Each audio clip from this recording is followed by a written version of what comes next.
Sono onorato di rivestire la carica di Presidente dell'Assemblea dei Sindaci del Consorzio Turistico Saber dei Doca.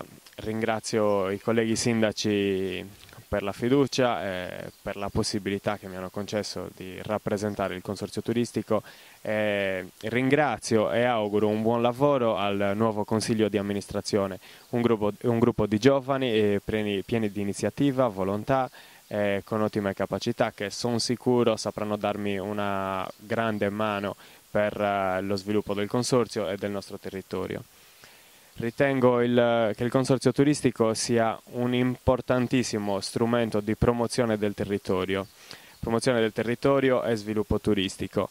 Penso che sia importantissimo valorizzare il territorio in maniera coesa, evitando i campanilismi, perché ormai ci siamo resi conto che da soli non possiamo andare più da nessuna parte, in particolar modo in questi anni dove i nostri piccoli centri stanno diventando sempre più piccoli. Perciò è importante attuare una programmazione di gruppo, una programmazione unitaria che possa portare uno sviluppo per tutto il territorio.